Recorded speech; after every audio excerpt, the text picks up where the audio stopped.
পরীক্ষা শেষের পরের দিন সকালবেলাটা সবার যেভাবে কাটে আর আমার যেভাবে কাটলো সেটাই আপনাদের সাথে শেয়ার করব। আর বাবা আমাকে আর বিজয়কে সকালবেলায় আম পাড়তে পাঠালো। তো হ্যালো সবাইকে, সবাই কেমন আছেন? আজকে অনেকদিন পর একটা নতুন ব্লগ নিয়ে আসছি। আর প্রতিদিন সকালবেলায় আমার ঘুমটা ভাঙে টমেটোর মুখ দেখে। আমি ঘুম থেকে না উঠতেই টমেটোকে আমার মা আমার কাছে নিয়ে আসে। টমেটো অনেক ভোরে উঠে বসে থাকে। টমেটো আমার কাছে আছে শুনে অন্যাও আমার কাছে চলে আসে তার মোবাইলটা নিয়ে, কারণ অন্যা কার্টুন দেখতে খুব ভালোবাসে। এভাবেই কিছুটা সময় আমরা তিনজন শুয়েছিলাম। তারপরে আর টমেটোকে ঘরে রাখা যাচ্ছিল না, মানে এখন সে বাইরে বের হবে। তো দাঁত বিরাস না করে বাড়ির বাইরে গিয়ে টমেটোকে নিয়ে একটু ঘুরে ঘুরে তারপরে বাড়িতে আসলাম। তারপরে মায়ের কাছে টমেটোকে দিলাম। মায়ের যেটুকু একটু কাজ হয়েছে, এখনো বাকি আছে অনেক কাজ। সকালবেলায় সবার বাড়িতে অনেক কাজ থাকে, আমার মায়েরও অনেক কাজ রয়েছে। তো যখন আমার পরীক্ষা চলছিল তখন সকালবেলায় টমেটোকে রাখা খুবই কষ্টকর হচ্ছিল। তো এখন আমার পরীক্ষা শেষ, সেজন্য সকালবেলাটা আমি নিয়ে রাখবো টমেটোকে। এখন হচ্ছে দাঁত ব্রাশ করে চা করব, তারপরে বাবাকে নেবুলাইজার করাবো, সেজন্য মা এখন নিয়েছে টমেটোকে। সকালে চাটা করে বাবাকেও দিয়ে দিলাম, তারপরে এখন নিজে খেতে বসেছি। সকালবেলাটা চা বিস্কুট মুড়ি ছাড়া একেবারে অসম্পূর্ণই থেকে যায়। টমেটোকে মায়ের কাছ থেকে নিয়ে ফিডার গুলিয়ে দুধ খাইয়ে দিলাম। তো সকালবেলা থেকে বাবা আমাকে আর বিজয়কে আম পাড়তে যেতে বলেছিল, কারণ গাছ থেকে সব আম পেকে পেকে পড়ে যাচ্ছে। তা এখন তো পরীক্ষা শেষ, তাই আমি আর বিজয় 11টার দিকে আম পাড়তে এসেছি। আর একটু সকালে আসলে ভালো হতো, রোদটা একটু কম থাকতো। কিন্তু ওই যে বাঙালিরা একটু অলস হয়, আম পাড়তে যাবো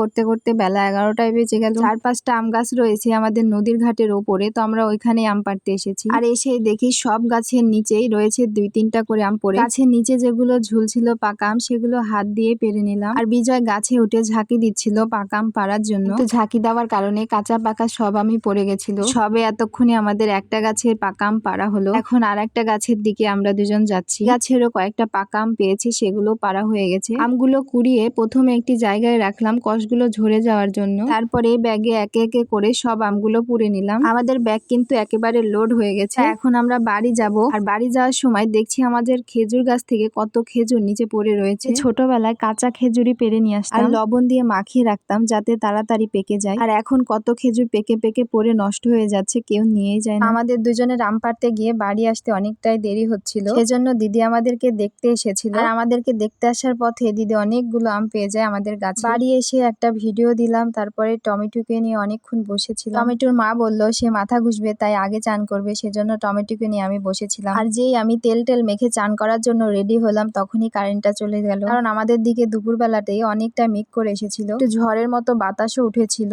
মা হচ্ছে মাছের ঝোলের জন্য মশলা বাটবে, সেজন্য আমাকে একটু এই তরকারিটা নাড়তে বললো। এদিকে কারেন্টও আসছিল না, আর ভিডিও করার দৌলতে একটু রান্না করতে বসলাম। যাই হোক, অবশেষে 3টার দিকে কারেন্ট আসলো। আমিও চানটা করেও নিয়েছি। চান টান করে মাথা হাসড়িয়ে জামা কাপড় নেড়ে দিয়ে তারপর খেয়ে দিয়ে ভিডিওটা রেডি করে রাখলাম সন্ধ্যার জন্য। আজকে সকাল থেকে দুপুর পর্যন্ত আমার এইভাবেই গেল। সবার কেমন